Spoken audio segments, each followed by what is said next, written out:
we are live, not in the way I originally planned. If you're watching this live, please tell me if sound is coming through. But anyhow, so I pre-scheduled this stream. I got everything set up. I clicked go live, and it basically gave me a middle finger and crashed. So I started a new one. This one appears to be working. So now I need to go and erase all the other ones that went to different services, so that people don't get confused. So forgive me while I do that and let a couple of people join. Again, I know you hear me with a delay, but if you can see me live, please. You can see me and can hear me, please tell me that the sound is coming through okay. I'm going to put a message in just in case, because now I'm not sure of anything. To add insult to injury, about an hour ago, the internet in New Mexico started doing something weird, so I'm really not sure what's happening now.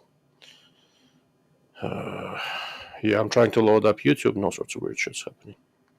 Hopefully we'll still be able to do this. I have a few things I wanted to discuss, and I've got a the scope set up for tracking on the collimator. There's the setup, and there's the view through the scope.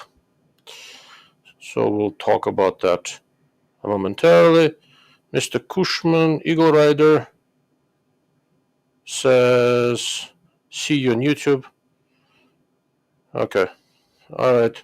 Not on locals or Rumble yet. How interesting. So let me see.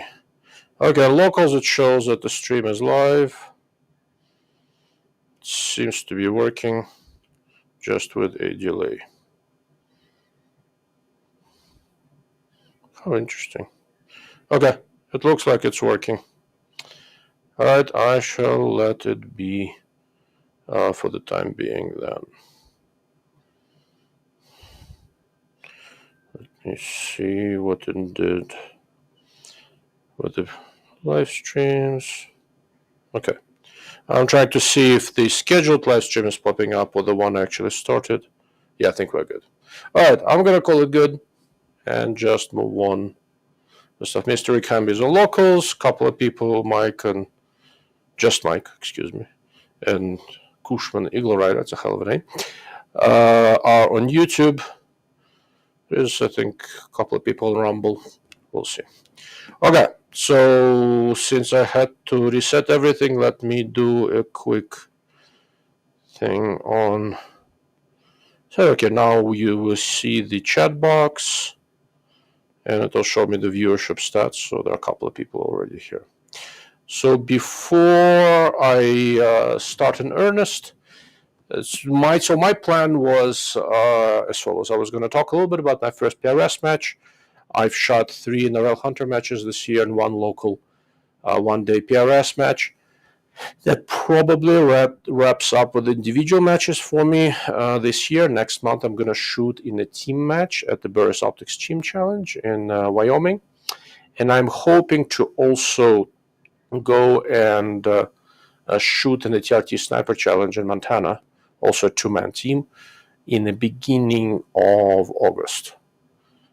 So just might go see you in all 3 now. Excellent. Thank you. Really appreciate it.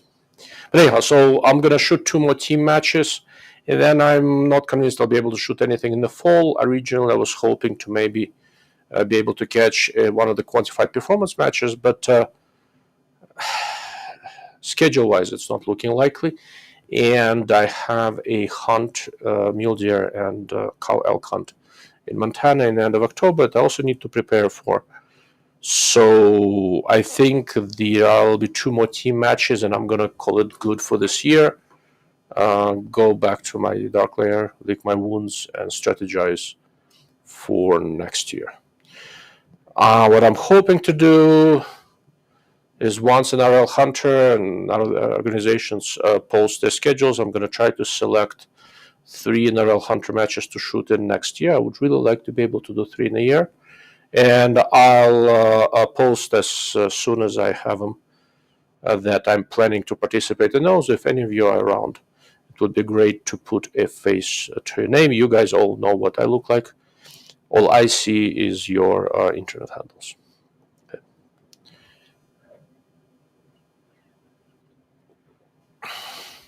So that's my story.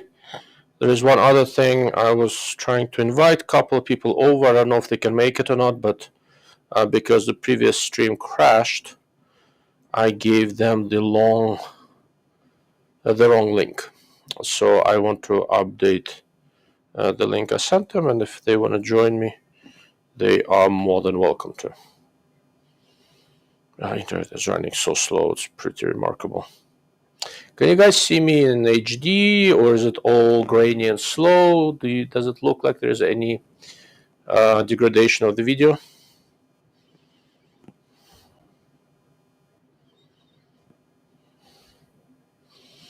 Yes, no, maybe. We'll see.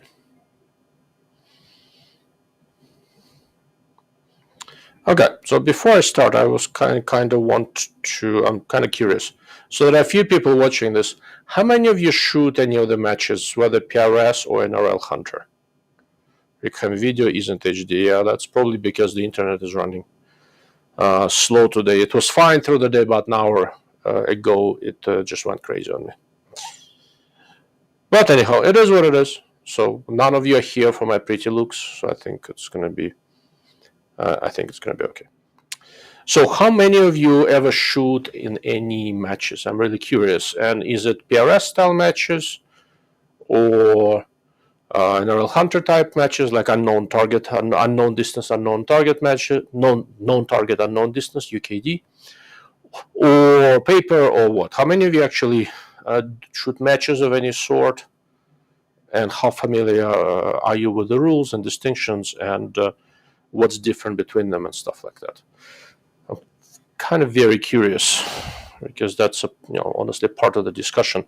I do want to talk a little bit about gear and optic selection and stuff like that, and I'm trying to decide which way I really should steer it.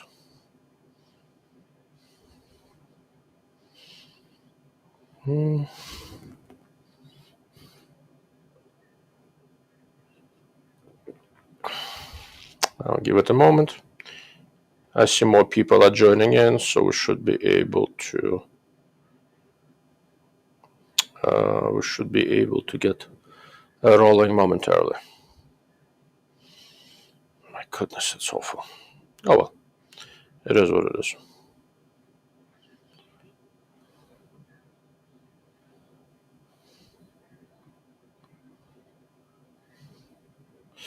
Okay. All right. So I'll leave it alone for now, and I'm looking at the chat box. If you want to disclose whether you do shoot any matches or have interest in them, please let me know. So first PRS match about a week ago. It was a one-day match. It was, I think, sanctioned as a regional PRS match. I have never shot one like it, like this, and what I did sort of my usual thing. Rather than try to do focused practice for a particular match, I decided not to do any of that, just do my usual practice until I shoot a match. And until I shoot a match, I figured I should not be making educated guesses on how to train for it, right? I did ask a friend of mine. I was hoping he would join me here, but he couldn't do it. He was traveling a whole week and just got home an hour ago. Who's a very, very experienced PRS shooter, and I asked him, what would be his suggestion? What would be his suggestion in terms of what to train? He said, shoot off of a Game Changer bag, or whatever shooting bag you prefer. I shoot a Game Changer X. Just shoot off of the bag, and when you think you've done enough shooting off of the bag, shoot off of the bag some more. That was kind of interesting. And another thing I think somebody else mentioned, when you get to the stage, try to not rush, take whatever points you can, and don't be in a rush to try to engage every target, right? Both of those advices were very good. I didn't follow any of them. I should have. I tried. It's just that, you know, the excitement of the moment didn't quite work. Didn't quite work the way I planned. Let's see. So, Mr. Camby, I'm setting up PRS matches down your range here in North Alabama. North Alabama, are you anywhere near Huntsville? That would be interesting. As you know, I think I do go to Huntsville for work occasionally. If you guys are going to be shooting matches there, maybe next trip, if the stars line up, maybe I can sneak out there day early and shoot a match with you guys. That would be a lot of fun. One of the things I learned that I really enjoy, I did that with NRL Hunter matches, go to different parts of the country and run into different crowds. Some people I know, some I know remotely. But I kind of enjoy that. It's, you know, this whole shooting world is generally a pretty nice crowd. It's a, you know, it's a good environment. Let's see. Mr. Distrada, shoot mainly PRS rimfire, but have shot 2 NRL Hunter and a dozen or so one-day PRS center fire match. Excellent. So you've had more exposure to it than I have. Okay. All right. So that gives me some sort of an idea. So for those of you who do not shoot matches, here is the general idea for the two that I shoot. It's a kind of a bird's eye view. So NRL Hunter, all stages are blind. You don't get the chance to watch other people shoot. There is a staging area from which you can't see what other people are doing. And that's interesting. Mr. Ikami goes, I have keys to the range. We could shoot during the week. We have 1,200 yards. All right. Next time I go to Huntsville, I'll bring my rifle with me, and maybe we can sneak out at some point when I'm done with work. In the spring, there is a trade show that I go to, but I have a ton of customers up in the Redstone Arsenal, so it's not an unusual destination for me. But anyhow, so NRL Hunter, unknown distance, they tell you what kind of targets you have, you're going to shoot, and they tell you if it's 4 plates, 1 position, 2 plates, 2 positions. 1 plate, 4 positions. You have 4 minutes total. You carry all your shit on you. Everything's stowed. You walk up. You set up your tripod. Get your binoculars. Find the plates. Figure out how far away they are. Get behind a gun from the prescribed shooting spot. Find the plates again if you're lucky, and try to engage them. If you hit the plate in the first shot, 2 points. Second shot, 1 point. If you missed it twice, you move on. So 8 points possible. Total. 8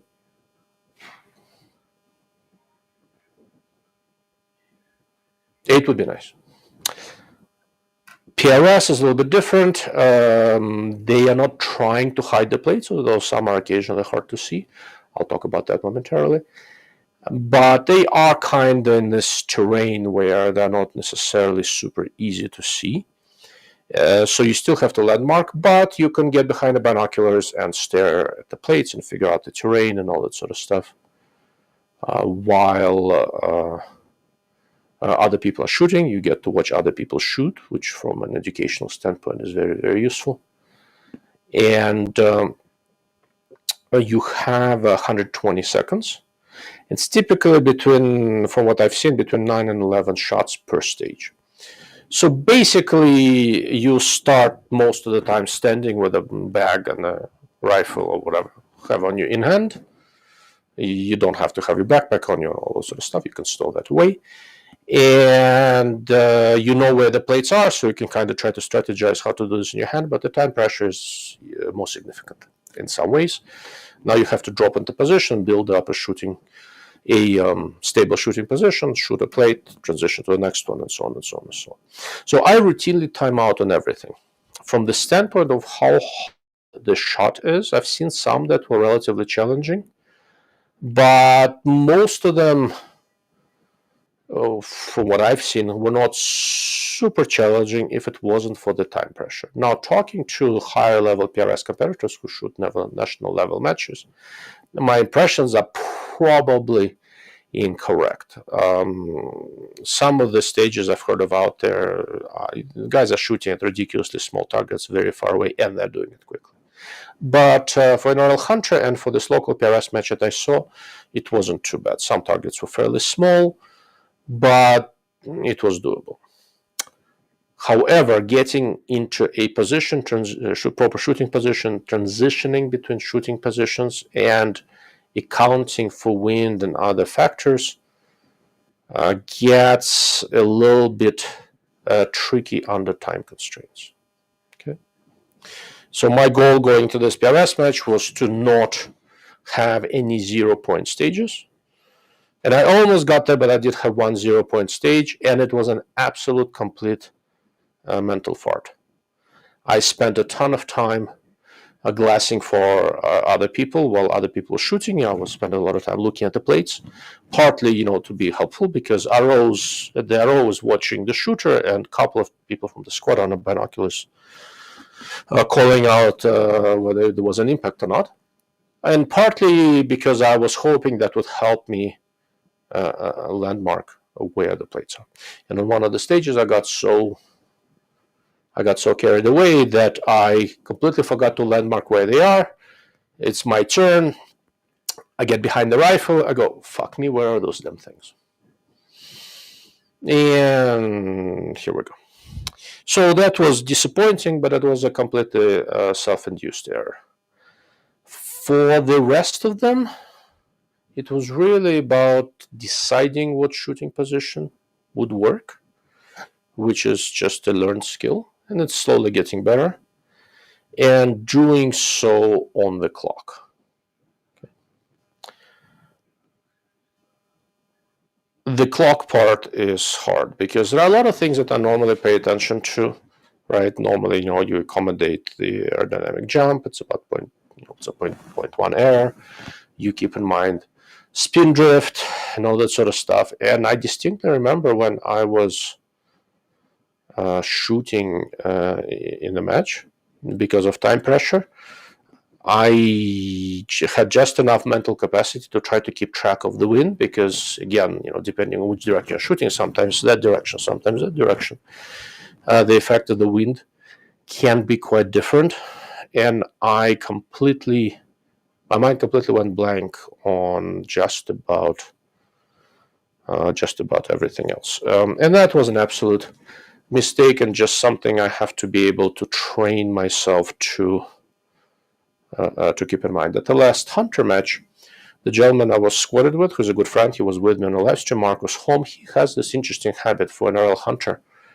As he's setting up to take a shot, he's actually talking to himself. He's got this mental checklist, although he actually writes it on his stock. He's got this mental checklist, and he's verbalizing every step of the way as he's preparing. Looks quite mad, to be honest with you, but it's an interesting and I think effective way of doing this. So I need to find a way to keep this mental checklist, if you wish, in front of my eyes, so that I could utilize that as necessary. So let me see, this thing finally started working or not.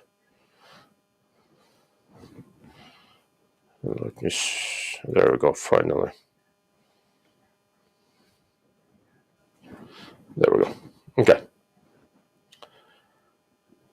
So lots of mental errors, and just being able to deal with the pressure. I try to tell myself to not rush, and I distinctly remember rushing, which is not good.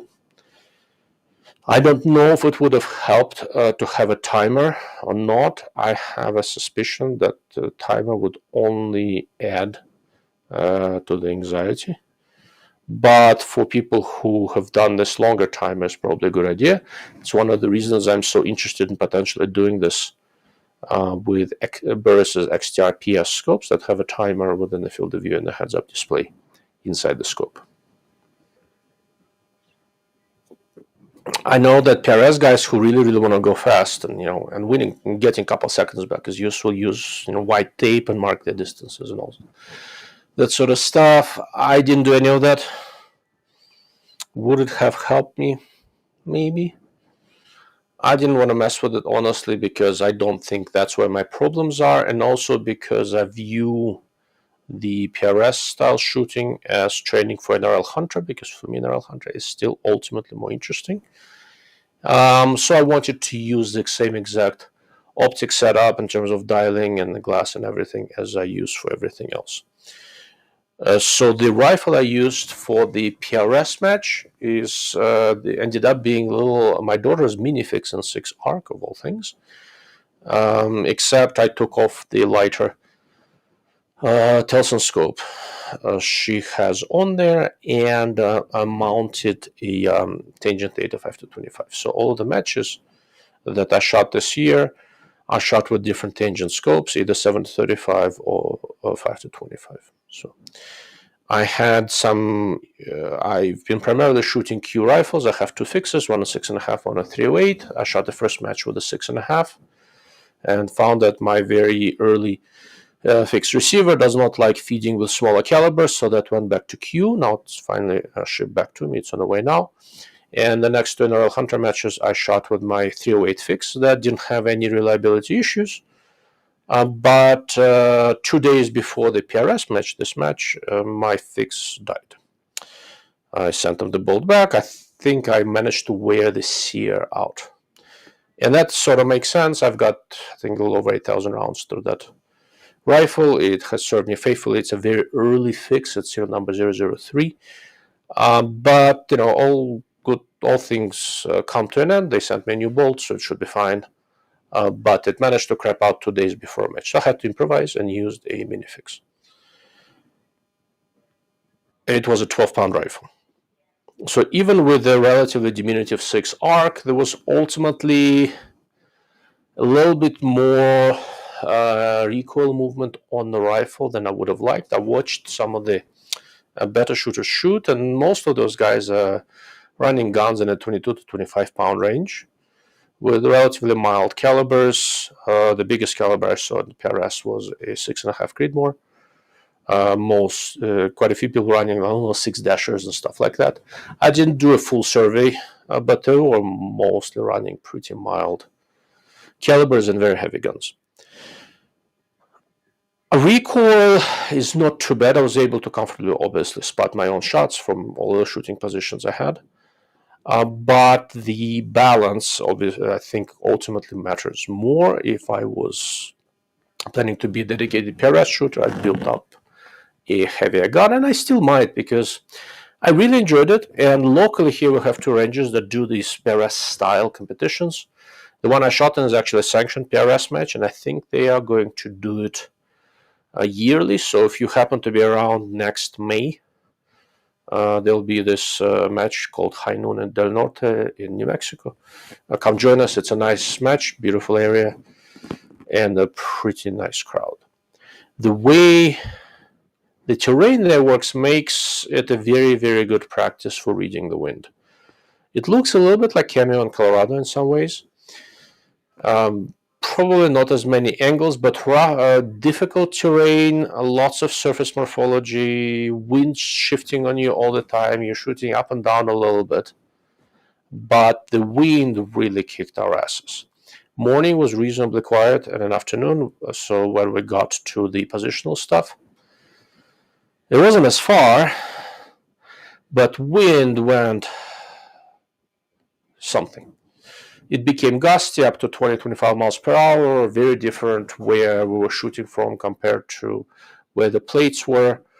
There was one stage where we were shooting off of a barricade, where I swear during those 120 seconds, wind changed directions twice. We started out when it was about 5 o'clock from the back over my left shoulder. And then halfway through, there were several strong gusts from 3 o'clock. And then by the time I was wrapping up, it was coming over my right shoulder back to sort of this fishtailing wind, which annoys the hell out of me. Wind was rough, but honestly, that makes it really good practice. So, as far as terrain goes, I've got no complaints. This was a very interesting match, and again, it's kind of it's just under an hour away from my house, and they do shoot small local matches. There is this small local series called the Ball Gun Nation, where they do their matches. I don't care about points. For Gun Nation or PRS or NRL Hunter, any of them, but they do shoot matches here. So once a month there are matches, and I need to try to shoot them. I think simply the time pressure on getting to the right shooting position is going to make the most difference in this case. So going back to rifles, as far as the weight goes, my current intention with whatever I continue shooting with, and I do want to, once my 6.5 Creed is back, I just want to shoot that. I want that to be my dedicated match gun. It balances out just right when it's about 15 pounds. Of the weight limit for NRL Hunter Open Heavy is 16 pounds. So I'm basically planning to keep that gun between 15 and 16 pounds. I am planning to shoot it exclusively suppressed, and I'm planning to use the same exact gun whether I'm doing NRL Hunter or local PRS style matches. So for the foreseeable future. Now, in the interest of full disclosure, there is a new up-and-coming gun company that bought the rights for some very interesting rifle technology from a defunct European shop. And they are planning to get back into the precision world with doing some very, very clever things. And I'm interested in testing one of their guns. So if you see me shooting something other than the fix in a match, that might be it. If I understand what they're gonna get to, what they're going for well enough, that probably would end up being more of a PRS gun. It might be a little bit tricky to make it light enough for NRL Hunter. So I might end up with different rifles. But until then, my fix rifles, balance them out properly. I already got a couple extra weights that I can use, put in the front of the minifix. So I played with it today, and the balance is just right. So what do I mean by the balance being just right? If you imagine the rifle laying on a bag, this is where the balance point needs to be, just forward of the center point of the bag. Not off the bag, not at the very front of the bag, right here. This is where you want it. It looks like you want this balance point to be. When I put the rifle on there, it needs to be on there and not moving. And with the sand-filled relatively heavy bag, that's what gives me the most stability and the most recoil control. With the last NRL Hunter match, I experimented with clipping the rifle into the tripod. That works quite well too, and that makes it easier to transition between positions.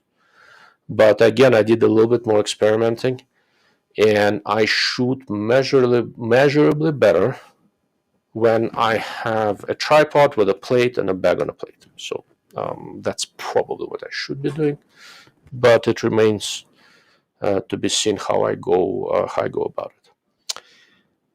Another interesting thing that I really wanted to look at is normally if I were talking about a rifle scope for matches for competition, I would bring Will over. He's a very good PRS shooter, somebody else, to pick their brains. And it all made sense, but I kind of wanted to play with it myself and to go see what matters, whether my impressions after a few matches would be different, whether it would change how I view rifle scopes and what works and what doesn't.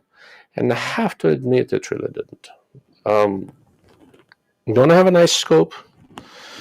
You don't have to have the best scope in the world, but it helps. At the Some of the nicely hidden plates during NRL Hunter, it helps to have a nice optic. At this PRS match, so there was really only one plate that ended up kind of in a shadow that was hard to find. But once I found it, I had no issue seeing it, whether in the binoculars, I had my Leica Jevit Pros, or with the rifle scope. Again, I'm shooting with a tangent, so it doesn't get better than that. But because you can hang out by the stage and watch other people shoot, and you also can listen to what they talk about, there were two people who were saying they just can't see that plate in the shadow. They were shown exactly where it is, they know exactly where it is, they could not see it. One of them had a ZCO 8240, another one had a Mark V, I don't remember which one. So it's very hard for me to say whether it was an optic issue or they just didn't see it, but I could comfortably keep the magnification on my scope relatively low, and even that difficult to see plate, once I figured out where it was not hard to see. Actually, I think I made impact on that plate miraculously enough. I think I did. But where I'm still struggling, of course, is landmarking, locating the plates in the scope. One of the things I was trying to figure out is how important is the field of view. And it is important to a point, but it's not as important as I thought it would be. It's nice to have relatively wide field of view, but do I care about going ultra wide? Honestly, I don't know. It helps. It definitely doesn't hurt. But would I get any more points if my scope had wider field of view? Maybe, but I'm not so sure. So what happened with me, usually if I couldn't find a plate in the scope, that means I couldn't find where it is with the naked eye. That means I didn't landmark it well enough and remember well enough where exactly it is. If I was able to see where it is, I didn't have to see the plate, whatever terrain feature it's near. With my naked eye, I could usually get the scope on it very quickly and efficiently. But if I could not quite figure out whether, because I forgot it, because all of those bushes look the same, but if I was not able to landmark it with my eye, wider field of view wouldn't have helped me. I was just way off. Okay. So is it good to have wide field of view? Yeah. Is it going to slow you down very much? Probably not. Something that Aaron Gines mentioned not too long ago is that on his precision gun, he has a little red dot sitting on top, and he uses that to initially point the whole setup at a particular spot he wants the rifle pointing. That's not a bad idea. So I do what a lot of people were doing. I basically look right over the turret, kind of figure out where I am, then drop my eye behind the scope, and we're good. A red dot would probably help. Can't really argue with that. So I'm gonna try to have plenty of red dots laying around, and I'm gonna give it a shot. Beyond that, I don't have any real pearls of wisdom. When the sun is low, you're gonna have flare, but again, I didn't see anything absolutely egregious. In theory, if you have a wider field of view scope and you can run it on a little bit high magnification, it would probably help you read the mirage. But you also don't have a ton of time to mess with the mirage. You should be seeing that in a binocular. So, I don't know. Like, would I kill for more field of view? No. Would it be nice to have? Yeah. The good part is that as far as idiotic patent, looks like it's expiring next June of 2026, and about a year from now, and I suspect we will see quite a few wide-angle eyepieces pop up on all sorts of rifle scopes. Quite a few of them already have the wide angle eyepieces just because they're ignoring Swarovski. But for companies like Schmidt and Bender and others who don't want to be sued by Swarovski, I'm sure that a lot of them already have wide angle eyepieces in Europe, and they will bring them to the US as soon as it doesn't get them into hot water with litigious people from Austria. ZCO is probably going to do it, and several others. So we'll see we'll see wider field of view stuff sooner than later. Aside from that, let's see, what else have I learned? But optics, honestly, not a ton. Use the best scope you're going to have. I did not have a need for very high magnification. There were a couple of stages where I got nervous, started screwing out with the magnification ring, trying to find something. That never helped. At later stages, I finally had the presence of mind. If I can't find the freaking plate, just pop your head up, line it up to the rifle of the scope, pop back in behind the scope. So that seemed to work a lot better. Would I have been able to see everything as clearly, with the $500 Arcan? No.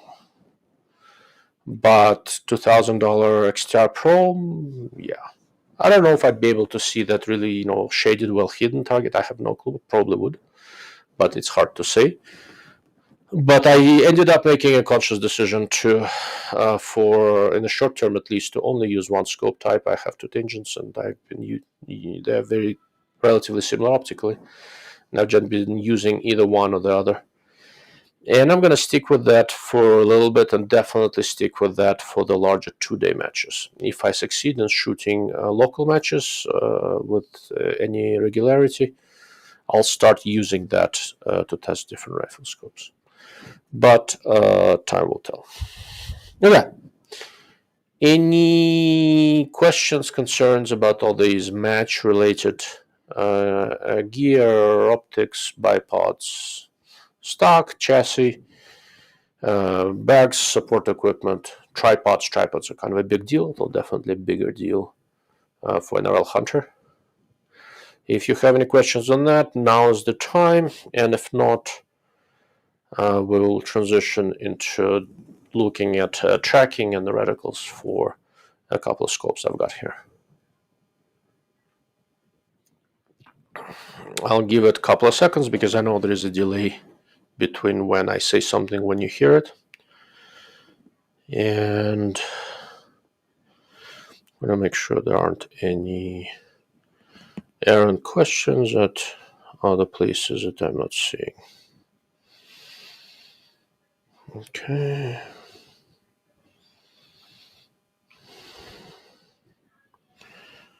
Very interesting. What is this?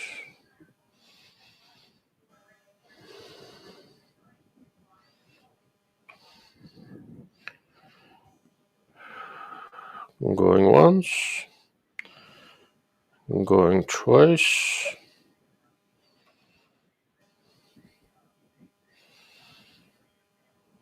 I guess I'm gonna move on then.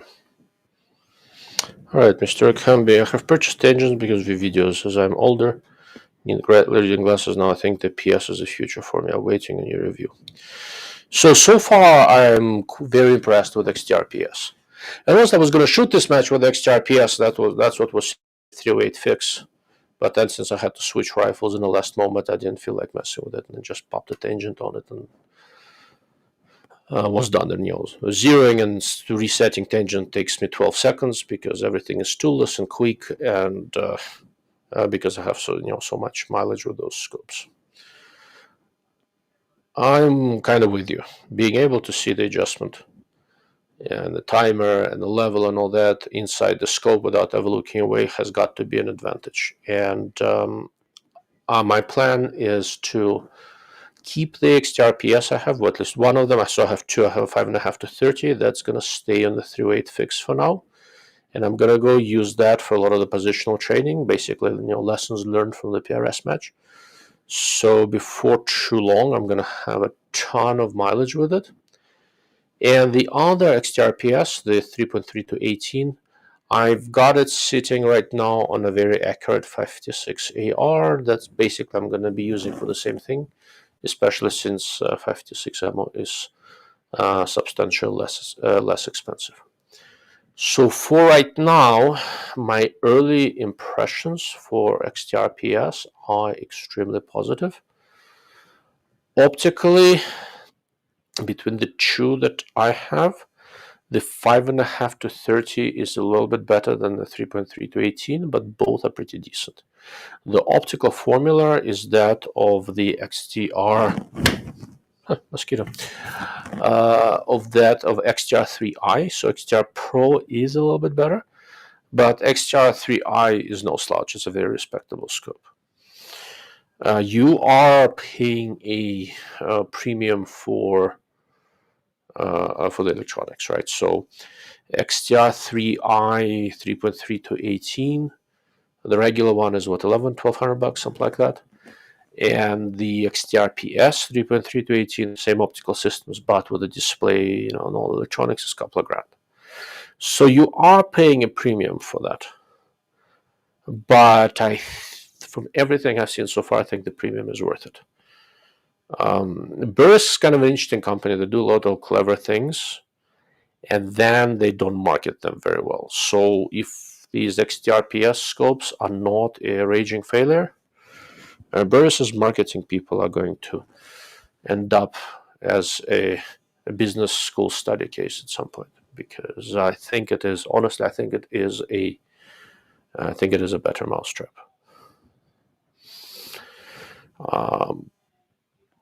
For the national matches, for today matches, eventually I'll need to switch as well. For now, I'm shooting with the tangents, and we'll go from there. Partly because I'm a snob, partly because one of the things I'm trying to do here, I'm going to trying to keep a substantially same sight picture from match to match to match to match. And with the tangents and Gen 3 XR, I think it is a sight picture I'm comfortable with. And given that I have other problems with match shooting, I don't feel like really rocking the boat by swapping out the scope now. But XTRPS or something similar is the likely future path.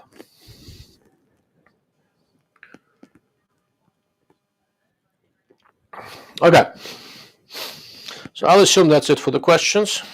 So I've got this camera pointing toward the collimator. Unfortunately, it's a little bit shaky every time I touch my desk. That shakes. I'm going to come up eventually with a more stable way of doing this. I've got some ideas on how to do it. So here's what that looks like. Or not. The hell? Did that camera turn off? Battery die? What happened?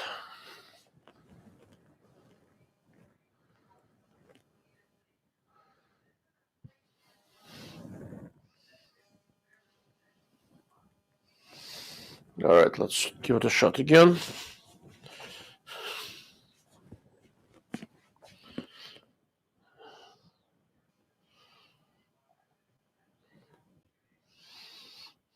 Okay.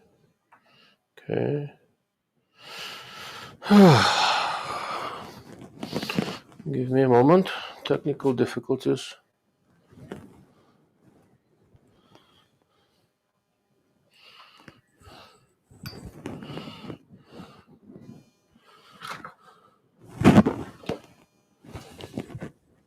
It was supposed to have been plugged in, but apparently that was just wishful thinking on my part. So let's see if I can do this better. Maybe yes, maybe no. All right.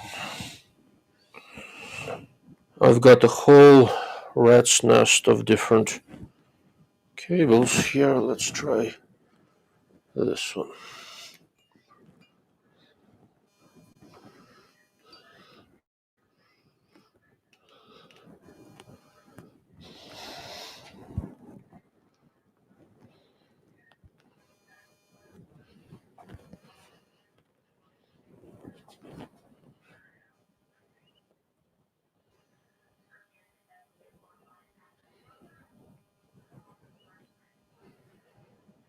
I wonder.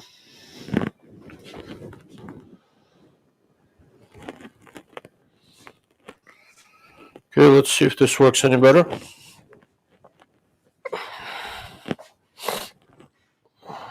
There we go. Okay, you see my very, very messy workbench.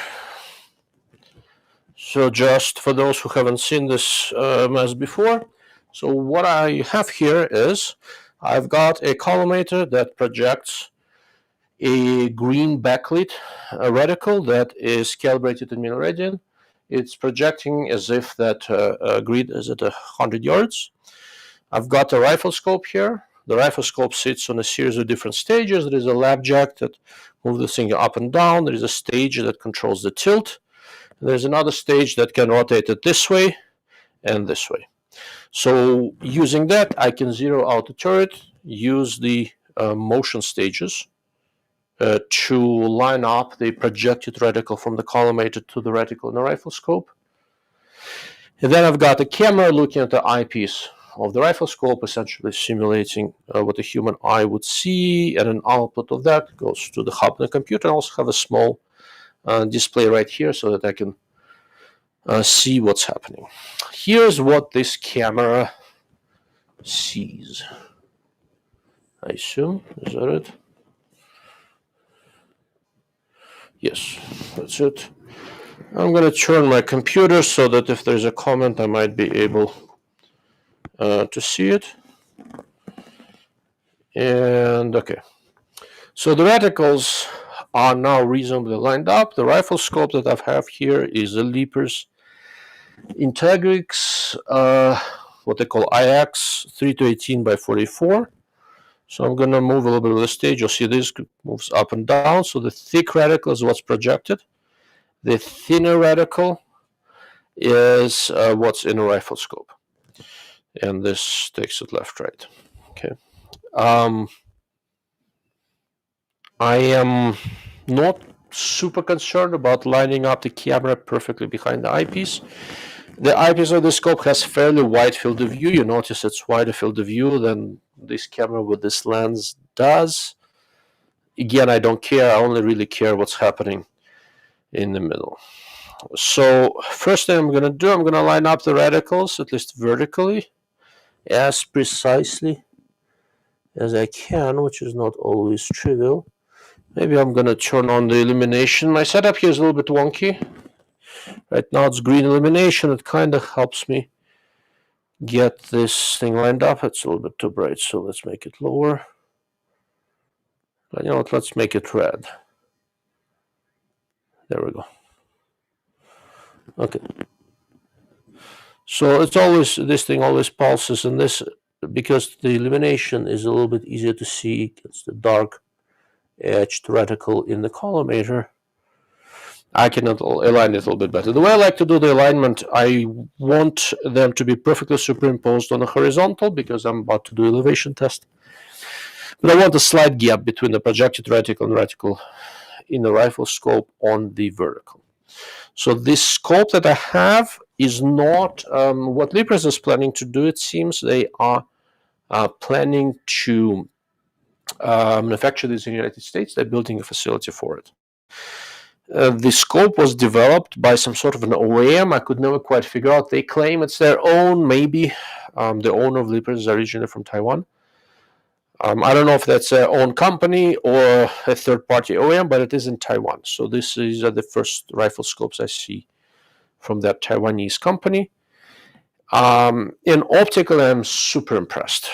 But, you know, this is also not really, it's supposed to be built to full production specs, but it's built in Taiwan when the production ones are going to be in US. And I don't quite know whether to treat it as a full production scope or not.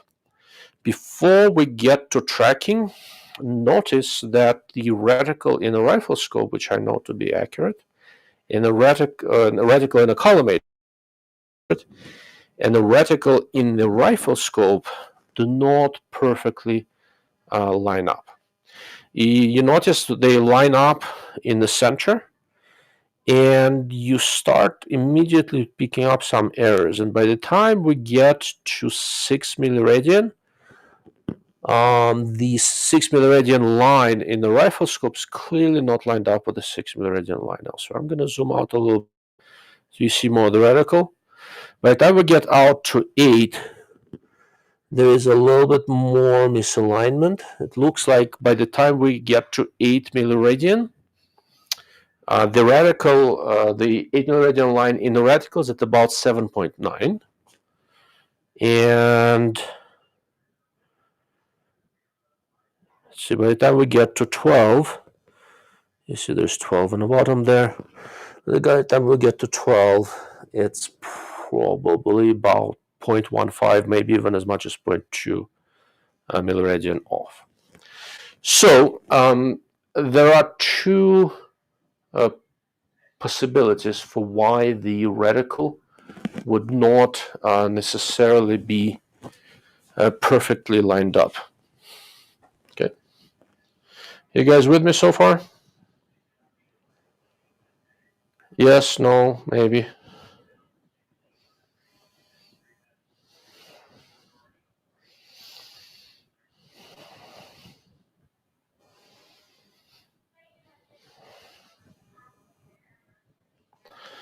So, yes, excellent. All right. So, the way all of this reticle business works is, let me switch this so you can see me because I'm going to have to do a little hand waving here. So, the way this whole reticle business works, so the reticle, physical reticle itself, is just an etched reticle. How do you know what reticle spacing, how to convert the physical spacing of the lines in the reticle to angular subtensions that the rifle scope sees? So the way to convert it is to know the focal length of the objective lens of the rifle scope extremely well. Okay, and let's say the focal length here, it's not at, let's say focal length is supposed to be 100 millimeters.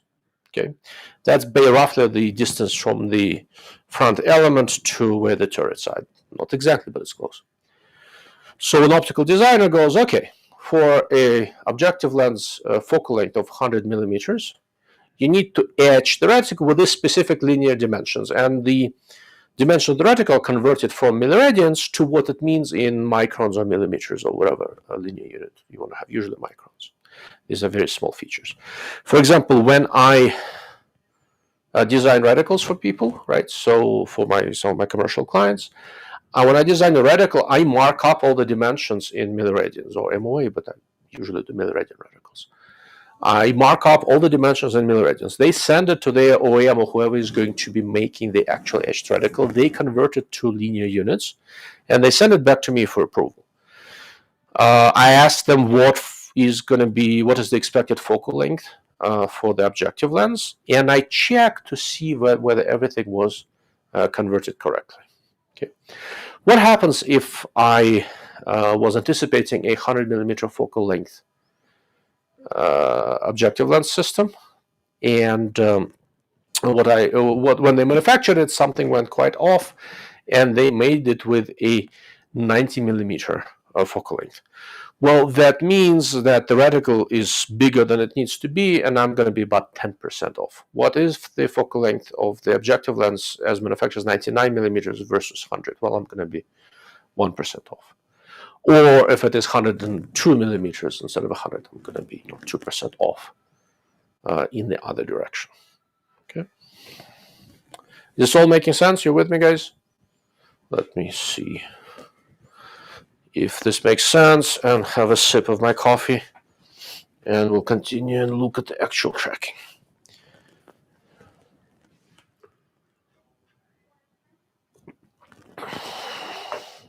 Okay.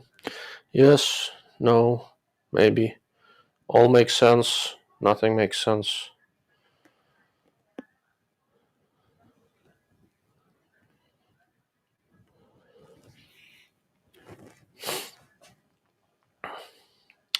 All right, I'm going to go with everything making sense.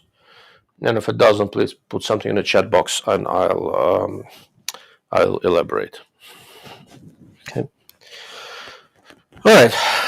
When a mechanical designer designs, okay, there's a comment. Yes, sir, seems like the objective lens is in an incorrect place on the scope. Maybe. Maybe yes, maybe no. We don't know for sure.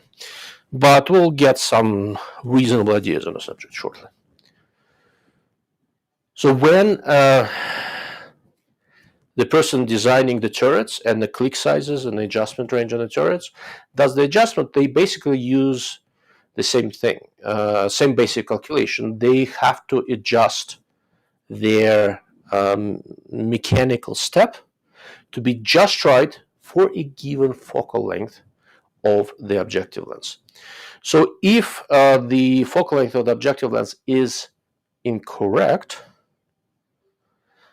the implication is that, but everything else is done correctly, the implication is that the amount of the adjustment with the turrets will match the reticle that's inside the scope, and both of them will be slightly off compared to what the rifle scope sees, and that's what we're going to look at right now. All right, Mr. Guntotes in Minnesota. Oh, Andrew. It's good to see you here. I put a link in the Discord server. If you want to hop on and join me, you're more than welcome to. And Mr. Doug B is here. He says everything is clear as mud. Excellent. Happy to hear that. Where was I? Yeah. So before I move on to that, so what are some of the other possibilities? Why else would this be happening? So some objective lens systems have something called focus breathing. And interestingly, most of the rifle scopes are designed to do away with that, but some do. There's some guy who, I think his name is Mike something, who goes around and talks about Leupold. I don't know who lets him out. He's probably a good shooter, but doesn't know anything about optics. On some podcast he was on, he kind of fessed up that Leupold Mark V objective lens systems have focus breathing, and that the reticle and the clicks are going to be spot on at 500 yards, but they will be off at 100 yards. Because what happens when you adjust the sight focus, aside from adjusting focus, you're also changing the effective focal length of the objective lens system. That is also possible in the more mature optical systems. It should not be happening, but that could also potentially explain what we're seeing here, because the collimator here is simulating a 100-yard distance, 100 meters, 100 yards, 100 yards, I think. So it is entirely possible that if I get this thing out to a longer distance and succeed in doing a proper measurement, it might be spot on at a further distance and a bit off at 100 yards. I don't have an easy way to measure that indoors. I can measure it at work. I have projection systems that can simulate different distances, or I can do so in the field, and I'm planning to mess with it a little bit more going forward. But at 100 yards, at least as far as the reticle dimensions go, this thing does have an error. So I'm going to switch us to the camera that's set up behind the rifle scope, and we'll check the tracking and see what we can find. Mr. Guntotes in Minnesota is driving, otherwise I would... that's a poor excuse. I'm still going to give you a guilt trip about it. Left me here all alone. Okay, so now we are looking through the rifle scope.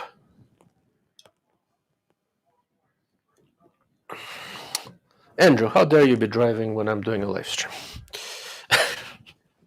Yes, it's a height of hypocrisy and arrogance. Okay. So let's see, I'm going to go back onto higher magnification so that we have better resolution. As I've explained before, my setup here is a little bit hokey, so when I adjust the turret, I'm putting a little pressure on the rifle scope so it can spring a little bit. It seems to come back within better than 0.1, so I'm hoping that this at least will give us a reasonable idea. So with the reticle, when when the rifle scope thinks it's 4 milliradian, it's really more like 3.9, 3.95. So I'm gonna dial to 4 since that's the next big number we have, and we'll just see where we are. So we are at 4, and interesting, right? So the reticle is slightly undersized, but when I dial 4 milliradian, I actually dialed a little bit more. It's about 4.05, something like that. So the reticle and the clicks have an error in different directions. So that means that we don't really know for sure what's happening here, but there is a good chance that this is probably a prototype-ish scope, and there is more than one problem here. So I'll talk to the guys at Leapers. Don't make too many conclusions. It's a very early scope, and it's entirely possible that it just has early scope problems. There we go. So now what I've dialed 8 milliradian, right? When I thought I was dialing 8, I actually dialed 8.1 approximately. Maybe 8.15, something like that. These are 10 milliradian per turn turrets, actually nice turrets. So this is full circle, that's 10, and we're really more like a 10.2. So the errors are going in opposite directions. So we don't know where the problem is. It could be in the reticle etching, although that's less likely. It could be in objective focal length. It could be in how the turrets are machined, or all of the above. So to me, it looks like the relatively common prototype problems. I'm just going to get it as far as I can. So now we are at 20 milliradian. So I dialed what scope thinks is 20 milliradian, and here it's really 21. So we've got about a 5% error here. And the clicks give you 5% error in one direction, and the reticle is giving me, what, about a couple of percent error in the other direction. So the reticle and the reticle and the turrets do not agree to each other. My basic sanity test, because I've got this relatively hokey setup here, is to go back to 0 and make sure when I, like this moves a little bit, but sort of a spring-loaded thing. I'm hoping it's actually going to come back to 0 when I am at 0, and I'm at 0, and it comes back to 0. Okay, so what we've just learned is that my Leapers Integrix rifle scope, while being wonderful optically, is doing something slightly odd in terms of elevation adjustment. So Rick Henry goes, it looks like it's adding wind too. That is probably slight misalignment in how I set it up. Maybe I still have it very canted slightly.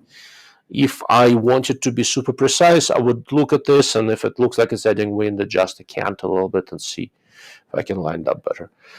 In this case, because I'm really only looking for one axis, I'm not super concerned about what it's doing laterally.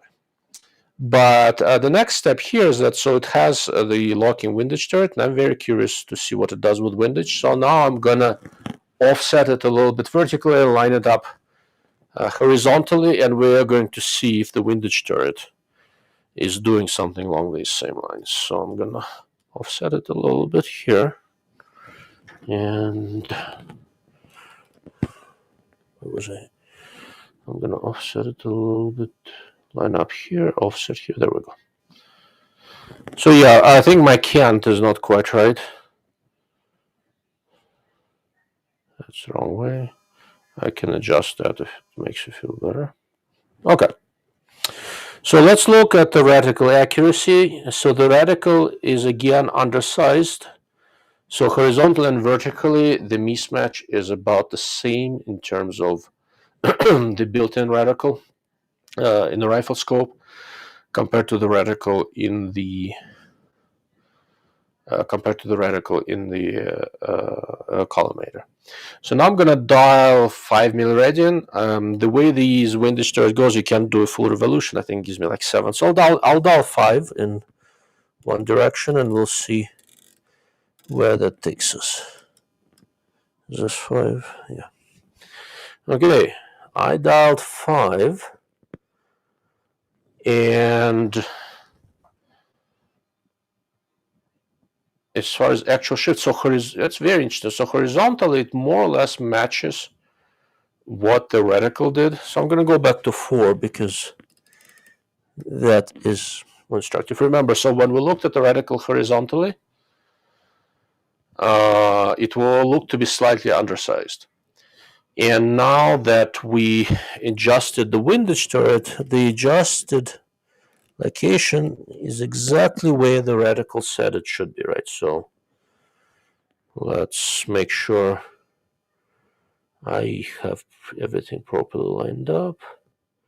Okay, I'm going to do it again. Notice where the number 4 on this rifle scope reticle is compared to the number 4 on the collimator reticle. The rifle scope thinks that 4 milliradian is a little bit less, and I'm going to dial exactly 4.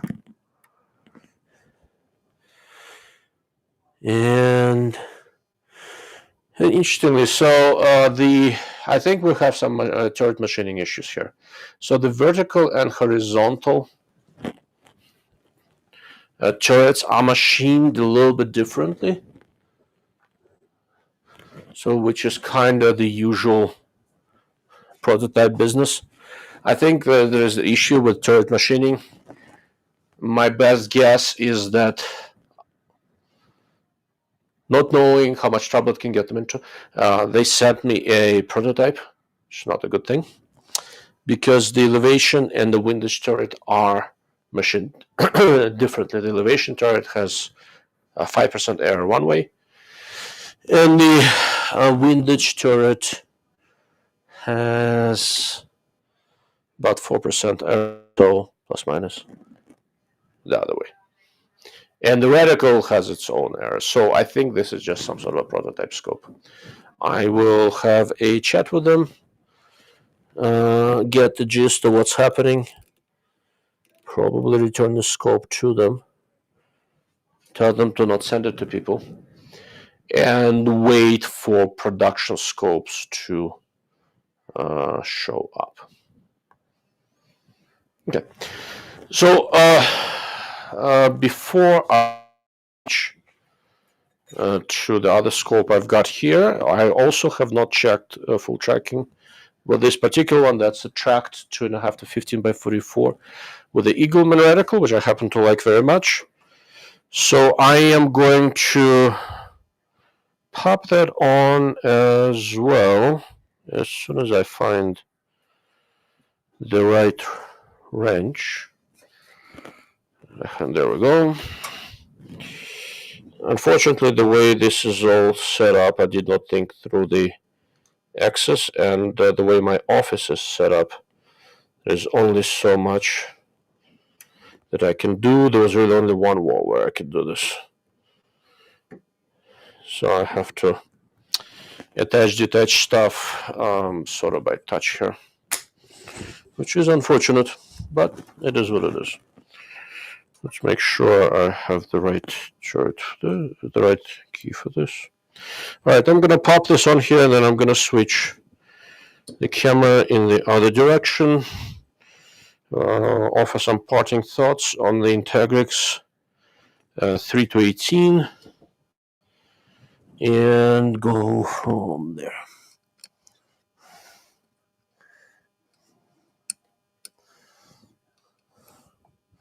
Huh.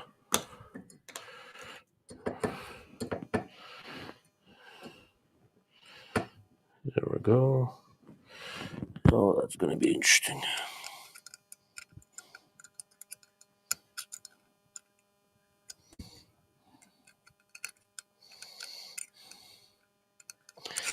Tracts have long idle leaf, which for my setup here is not a great thing. I may have to move some stuff here.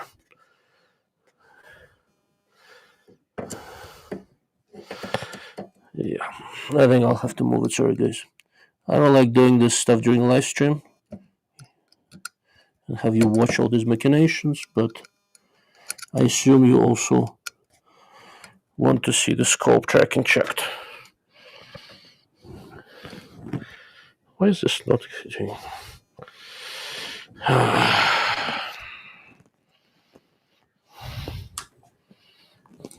Great, one of the screws fell off now. $20 now, it's gonna fall into one place I can't easily reach. Oh no, I can actually reach it. Someday, I'm gonna be independently wealthy. And I'm gonna have a nice big lab in my house where I can set everything up with proper access. So, and I can do this kind of stuff. But that day is never gonna come. So we're stuck with what we've got.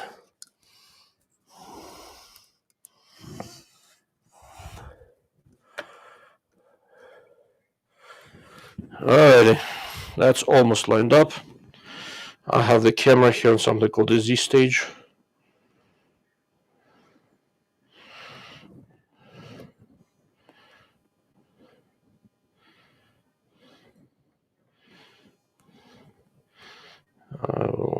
Got it close.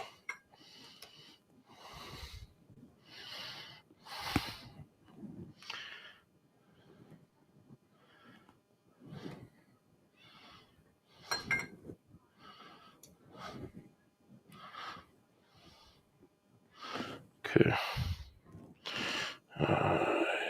There's a little bit of a height mismatch here that I don't like, but it will have to do. There we go. Okay, it's good enough. Let's talk a little bit.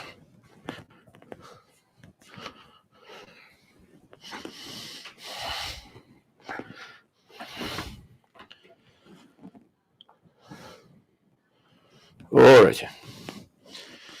So all this discussion of which way the errors are going, and is it all making sense to you guys? I'm kind of going through this relatively unvarnished process of how I look at this stuff. So if something doesn't make sense, as my reasoning doesn't make sense, now is the time to mention it. I very commonly get this simple question when I rather confidently say something about rifle scope. A very common question I get is, well, how do you know? Well, this is how I know, right? It's a very rudimentary test. I could do a lot more than that at work. But even with what is essentially really, really basic, simple tools, you can get quite a lot. And because I'm doing this without the effects of recoil, wind, strange environmentals, and all that sort of stuff, it's pretty easy for me to at least get some baseline assumptions going, right? So I am going to try to find a way to do a little bit more testing with this thing. But short of that, I'm going to reach out to the manufacturer. What I'm going to tell now, what my basic impression of the rifle scope is, overall, as far as the core design goes, I'm super impressed. Optically, it's absolutely excellent, good resolution, excellent contrast. The way the whole field of view is corrected is absolutely excellent. The edges are good. It's just a really, really well-designed optical system. I was shocked with how mature in terms of the performance the optical system is.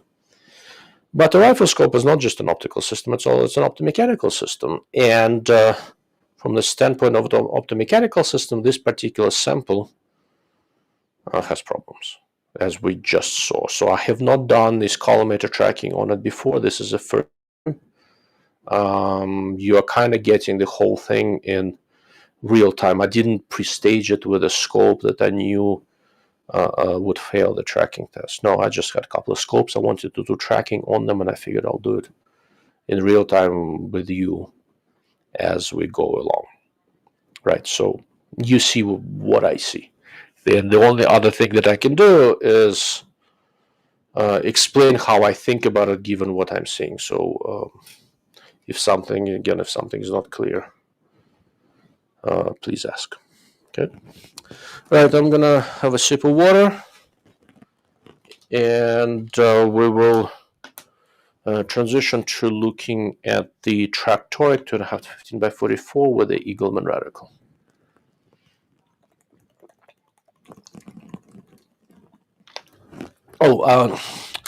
As far as the reticle in the Leapers and the Integrix goes, I do have a video on it. I think it's behind the paywall on my website, and for members on YouTube right now, maybe in a few days I'll release it to the general public, since I'm kind of wrapping up with this scope. The way I do this for the in-process stuff, I try to keep things somewhat restricted, and as I wrap up with the scope, I want everything to be public. So in the grand scheme of things, yeah, I do have a paywall on the website. I don't like to restrict information too much. So for those of you who are supporting my website, and that's people watching from locals, I really do appreciate it. And I especially appreciate it because you kind of know that eventually the information is going to be out there. I want it to be out there. And what you're doing is not getting you more information. Basically, what you are doing is supporting these efforts of mine to bring real understanding and real data to the world of sporting optics. Because with all the voodoo out there, just giving me heartburn. Okay, so where were we? Tract Toric 2.5 to 15 by 44. So I'm generally pretty friendly with the guys at Tract. I like most of their scopes. I generally like the way they go about reticles. I generally like the way they go about their rifle scope designs.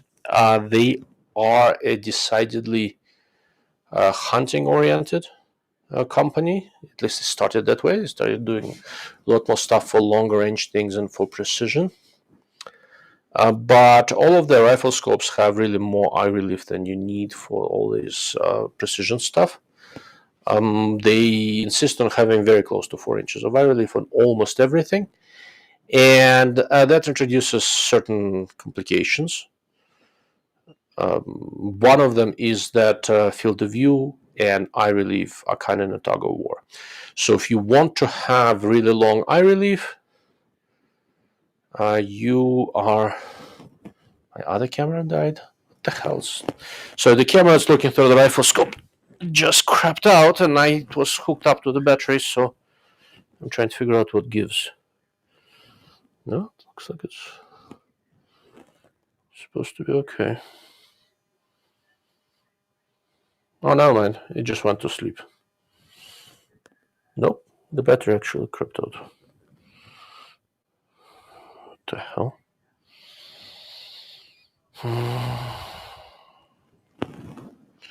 I turned it on and it died again.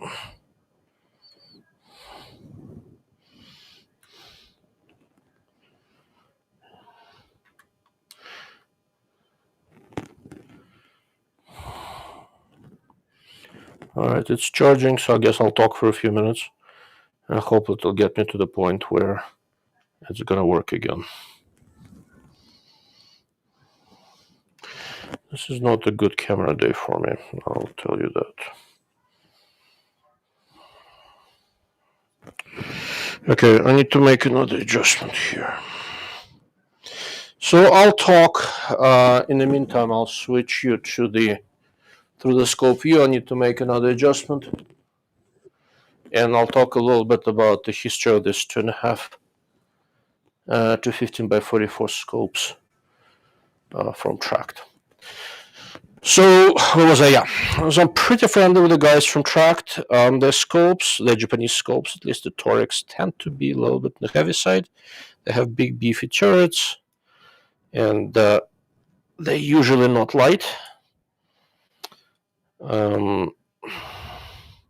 Okay, yeah, I can live with that. It's not my favorite thing in the world, but it's not a deal breaker.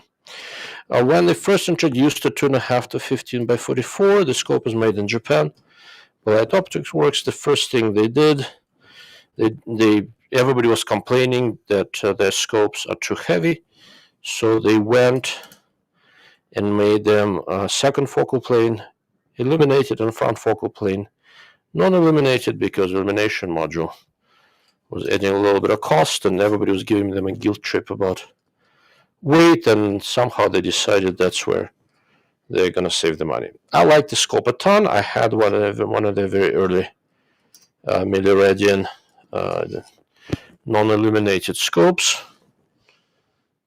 There we go. Now we're getting somewhere. I think that gives me about right eye relief.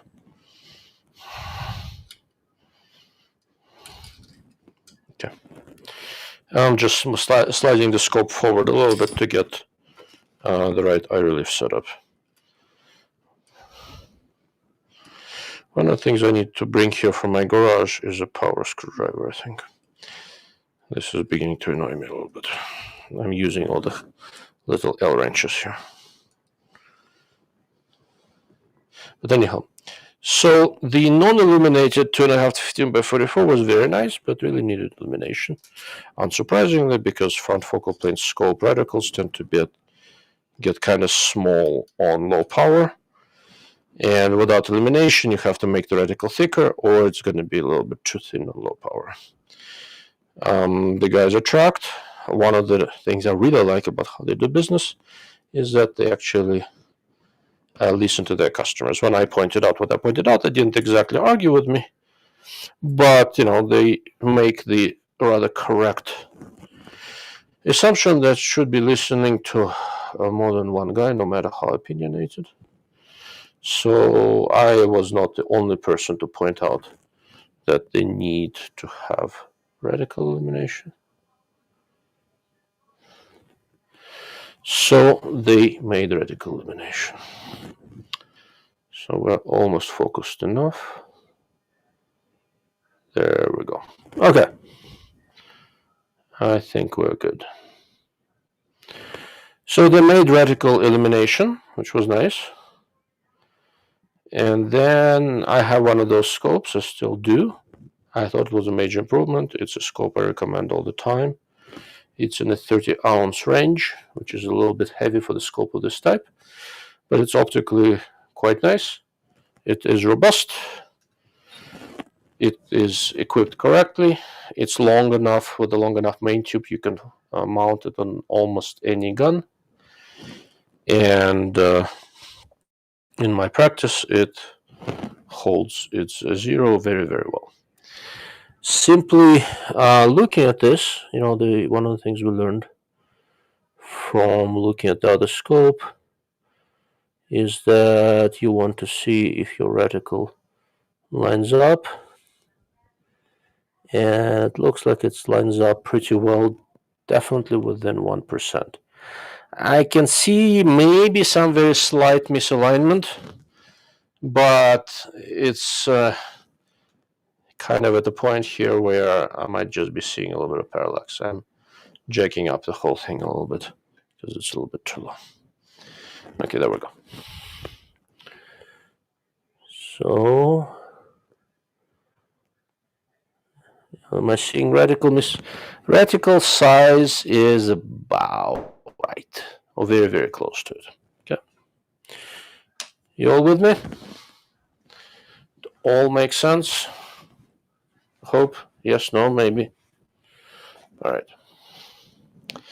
So after first illuminated reticle, the had 2.5 to 15 by 44 is their own design based on half milliradian steps and basically relatively simple mil-hash reticle. Nothing super fancy, but it works. And especially since these scopes are technically from their long-range Hunt series, this was it was a good design. Then they somehow got hooked up with these gentlemen, I think from Alabama somewhere, called Barber or something, shooting school, by the gentleman who owns it and teaches there. His last name is, I think, Eagleman. I think it's called Barber, but I'm not totally sure. I'm going to look it up right now to make sure that I'm not screwing up any names. Barbour Creek Long Range School and Rifles. And the gentleman there who teaches, his name is James Eagleman, and he designed the subsequent reticle. First, they put in a 4 to 25 by 15 rifle scope, and then I put it into this one, 2.5 to 15 by 44, that I happen to like quite a lot. And I think it is a meaningful improvement over what the previous reticle was. For the 2.5 to 15 power range, you reticle designs for this power range are sort of tricky in a sense that it's very easy to do too little or too much. And when you go with a half mil-radian, yeah, so it sounds like Rick knows him. James was an Army sniper instructor. Yeah. So, I greatly appreciate James's service. I have to admit, I've run into so many people who were shooting in the Army who were not especially good, or not nearly as good as the better civilian guys. That doesn't tell me much. But having watched some of his videos and having looked at how he teaches and how he shoots, etc., the guy looks to be very good. Whether he learned that in the Army or not, or just because this is what he does, is relatively irrelevant. He also worked for Gunworks. There we go. So Gunworks, the guys are pretty serious shooters, so that would make sense. But either way, wherever James picked all this sort of stuff up, it looks like he knows what he's doing.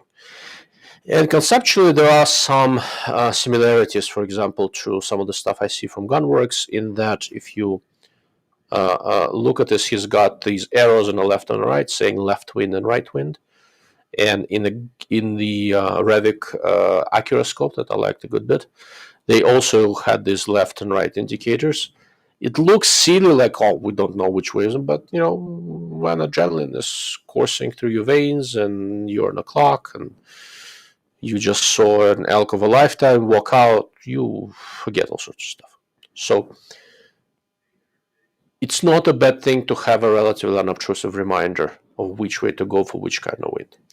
But what is most important in this case is that for a rifle scope that goes up to 15 power, and I think right now we are set on 15, you can pretty comfortably go down to 0.2 milliradian hash marks, and there's enough separation in them. Empirically, having looked at Lord knows how many rifle scopes designed, having designed Lord knows how many reticles, I will say this. Up to about 10 or 12 power, I can generally prefer 0.5 milliradian base reticle. From about 11, 12 and on up, there's enough separation between 0.2 milliradian hash marks to use them in reasonable comfort. So on a 2.5 to 15 scope that is intended to shoot fairly far out, doing a somewhat simple mil hash reticle with 0.2 milliradian hash marks is not a bad idea. And in this scope, it actually came together very, very nicely. It's not a super complicated reticle. You can still do most everything to do. There is no tree. Many people prefer to not have tree reticles. I tend to prefer to have them, but I'm not super set on it. Given the choice, I tend to dial for elevation and hold for wind. So these kind of reticles like this guy are eminently usable for me. But having 0.2s there for estimating holds and figuring out wind and all that sort of stuff, for accurate wind holds, especially at distance, is a pretty nice improvement. Okay, so let's see if this thing tracks, and we'll go from there. So we'll do elevation first. I am right now on 0. The horizontal line is reasonably lined up. And I'm gonna dial one full turn, which is 10 milliradian, and we are ending up 9.95 maybe, so we are at less than 1% error here. Let's do another 10, and we'll probably need to readjust. Okay, the way I've got this set up, I can do another 5, so I've got 15 from center, and so this is better than 1% error. I'm maybe 0.05 off, maybe. Okay. We can probably readjust sight focus a little bit to get a better image. Yeah. So on this one, I'm looking at less than 1% dialing error.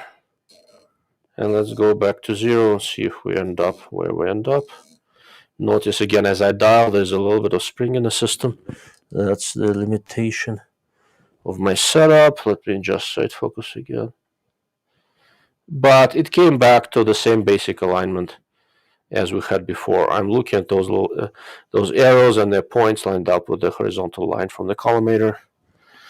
So I'd say that for 15 milliradian, we had less than 0.1 milliradian error. It was probably relatively consistent. I'm going to do this dialing exercise one more time momentarily. But at least on a collimator, we'll call, as far as tracking goes, we'll call it good.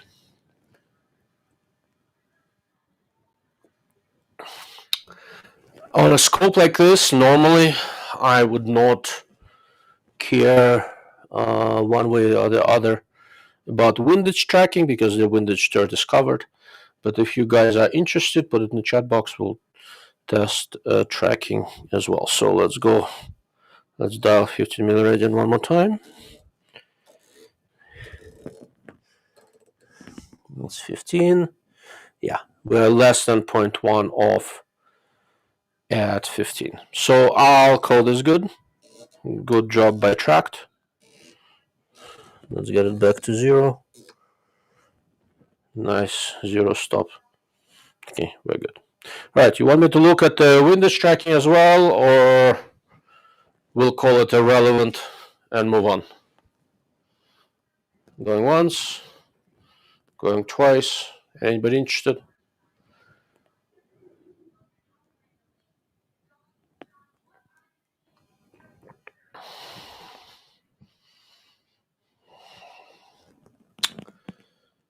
Okay, I'm going to turn off the light in the collimator for now. The scope is still set up. If you guys are interested, I can always do the tracking. I don't want the bulb to burn out.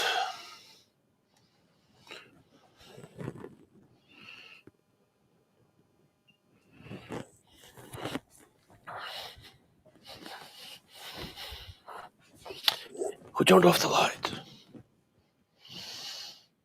All right, I'm back. Let's see. So I did some amount of shooting with this tract scope, not exhaustive, but a good amount. When I was doing basically, the way I do tracking in the field, you know how people like to do all these tall target tests and all that, and I think the way most people do it is just going to give them an ulcer and irritation because there's always an error of some sort, whether the distance is incorrect or the target is tilted or something. So I do my collimator tests to figure out baseline tracking, and when I do the tracking while shooting, so what I normally do is something a little bit different. I set up a target at whatever distance I have easily available to me. Depends on the wind or whether I have the tunnel available. At the range where I shoot, I have a 100-yard tunnel. And I am basically just going to take one revolution of the turret. I'm going to get a nice 0. I'm going to shoot a group at 0, make sure it's exactly where it needs to be. And then I'm going to dial 1 milliradian, take one shot, 2 milliradian, take one shot. Do it relatively slowly. It takes a little time until I get to revolution, which is 10 milliradian in this case. And then I am going to go back up and I'm going to shoot one shot every milliradian from 10 going back to 0. Sometimes I do it with a 22, sometimes I do it with some sort of a centerfire. For this one, what I think I'm going to do, I have a very nice, as you guys know, a very nice Voodoo 17 HMR bolt gun that currently is actually scopeless. So what I'm going to do, I'm going to pop this scope on my Voodoo, and I'm going to do this testing with 17 HMR, which is just stupid accurate. But what the way I do this is that I don't go and start measuring separation between groups and all sort of stuff with a ruler. I look at it with the reticle in a rifle scope, and I look at it very, very carefully. Because what I want ultimately is I want as perfect of an agreement between the turrets and the reticle in the rifle scope. That is the most important thing. If that is consistent and reliable, you go shoot, you develop your data, you true your ballistic calculator with your data, and it's going to work. And you will be absolutely fine. As long as it is consistent and as long as the reticle agrees with the turrets. If they do not, like with the previous scope we looked at, then we have a problem, right? So in the Integrix scope, we have a reticle that doesn't agree with the elevation turret, and neither one of those agrees with the windage turret. Optically, of the 3 2.5 to 15 by 44 tracked scopes I have seen, this latest one with the Eagleman reticle is the best. It is quite nice, and I think it's a lot for the money, just under $1,000. That having been said, so I spent quite a lot of time with the Tract, the Integrix, and the Delta 3.5 to 21 striker on a tripod side by side, looking at my backlit glass edged resolution charts that I still have from the old days when I used to develop movie cameras. I was actually hoping to show you one of those through the scope pictures I took, and I am struggling a little bit with finding it. Let me see if it's here. I have, I'm running on 2 computers. They're supposed to synchronize all the data between them, but that doesn't always do that. So let me show you what I'm looking at when I do this. I set up my resolution and color charts about, I think it was just over 30 yards out. And the reason I chose 30 yards is that for the Integrix, 30 yards was the closest that I saw, closest distance that I could focus. Both Tract and Striker can focus at a closer distance. And oh, there we go. I think that's here. Everything is so slow.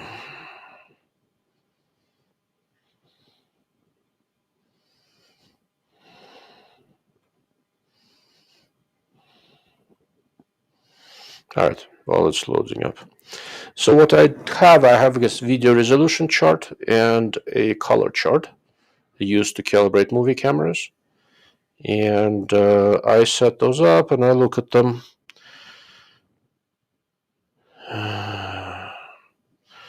At different magnifications, highest, lowest, etc. What would be a good picture? There you go. Maybe this is decent.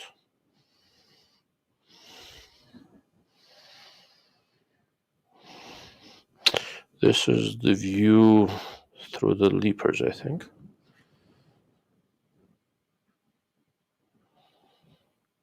So freaking slow. I'm trying to download that picture. It's sitting up on the cloud. And Albuquerque internet is standing in my way. I'm finally supposed to be getting fiber internet sometime within the next few weeks. Hopefully it will alleviate some of my problems. Okay. It's telling me that the file is downloading. I'll just have to wait for it. So I'll show you what it looks like. So when I'm looking at these things side by side, optically, for example, this new Integrix scope was clearly better than the Tract. It's also $500-600 more expensive, so it should be. But in terms of contrast, it was also better than the Striker. In terms of the resolution, it was pretty close. The Striker gives me more magnification variance and stuff like that, and a little bit more field of view. But in terms of across-the-field optical performance, the Integrix punched way above its price class. So if they figure out the the turret, etc. issues for the production scopes, I think the Integrix can be quite disruptive. Still downloading. Jesus. It's highly annoying.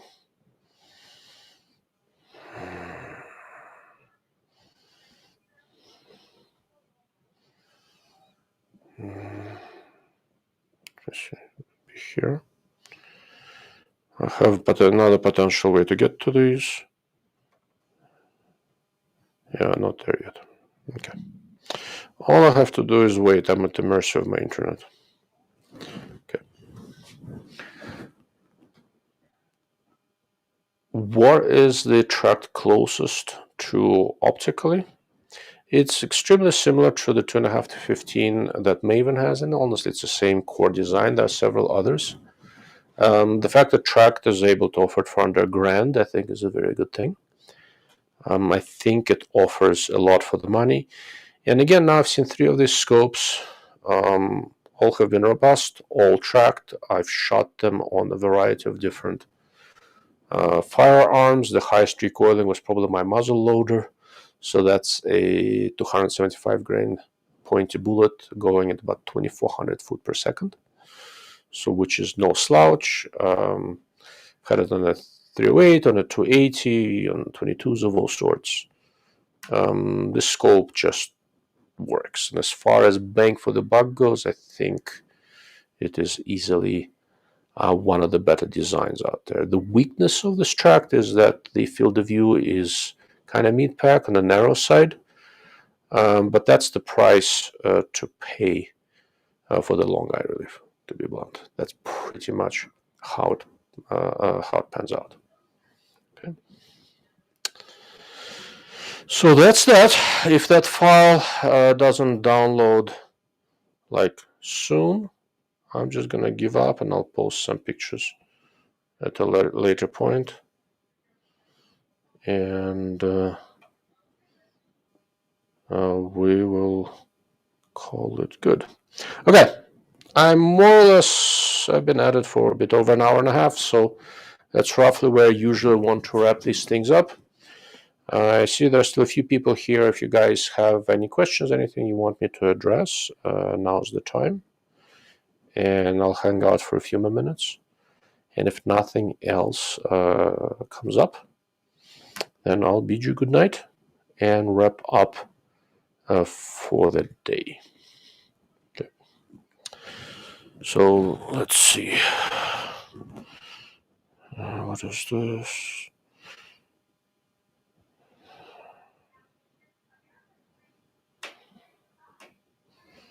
Okay. All right.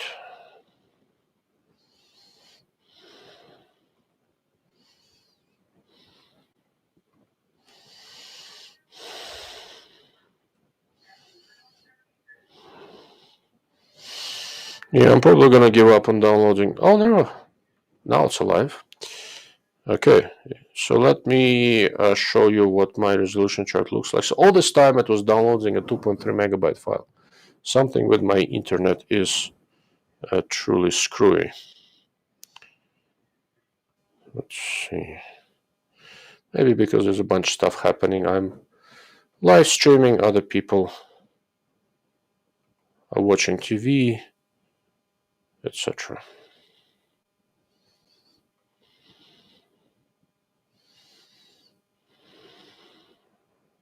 There you go.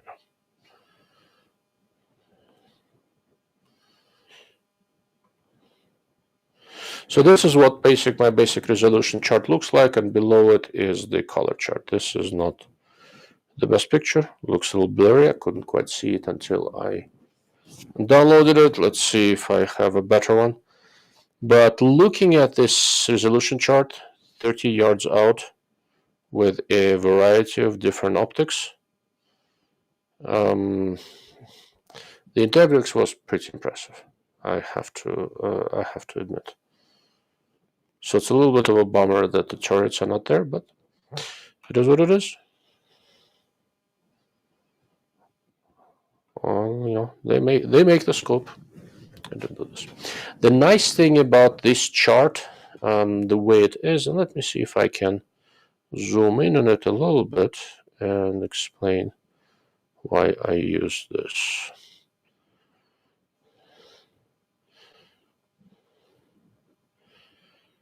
There we go. Yeah, not the best picture, but it will have to do.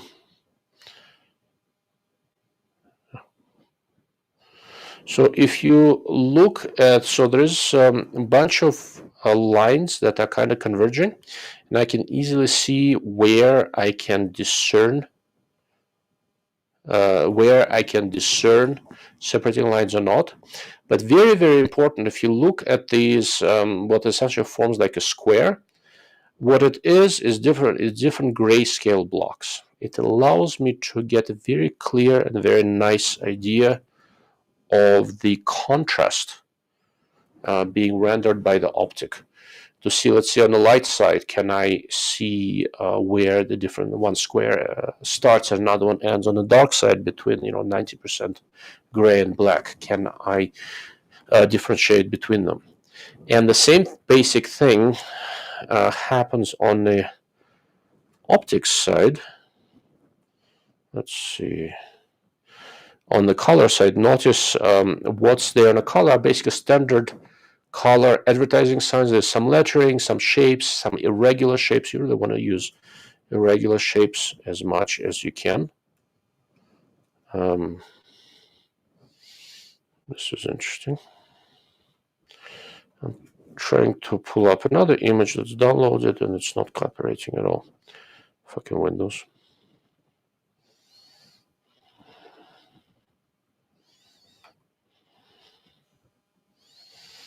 Let's see if this is better.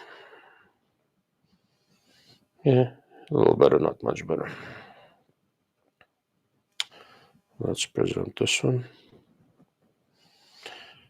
So the way this works, I want to look at the same relatively standardized color and see how it looks with different rifle scopes. So I'm gonna, although the picture itself, I took it quickly, which was a mistake. I probably should have paid a little bit more attention to it. It has blue, green, red, all sorts of intermediate colors. When you look at it with your eye, it's nice and sharp and bright. And how a particular rifle scope handles, or binocular, I more commonly use this for binoculars, handles color actually makes a pretty big difference. You see grayscale contrast differences, you see color contrast differences. From the standpoint of using an optical system, that makes a pretty significant amount of difference. If it has good color rendering, that means you'll be able to carry your ability to see color further into dusk and dawn. And for hunting, for example, or generally for adverse environmental conditions, being able to retain color vision, prevent your eyes from switching into low light mode, is going to go a pretty long way toward maintaining visual acuity. The moment it gets dark enough where your eyes leave the photopic oriented region and go into mesopic and then scotopic. Scotopic is nighttime, mesopic is kind of a mix. We see some color, but not too much. The moment your eyes are no longer within the photopic operating regime, your visual acuity goes down by an order of magnitude at least. Your sensitivity goes up, but the ability to resolve detail and tones and stuff really goes down very, very rapidly. So that's why I look at color. And that's why I use standardized charts. I try to use them at more or less the same distance. Doesn't always work that way. With binoculars, it's easy because they focus up close. I can have it not too far away. With rifle scopes, some focus down to 10 yards, some to 25, some 30, some 50.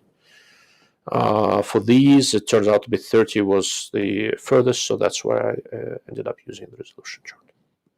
Okay.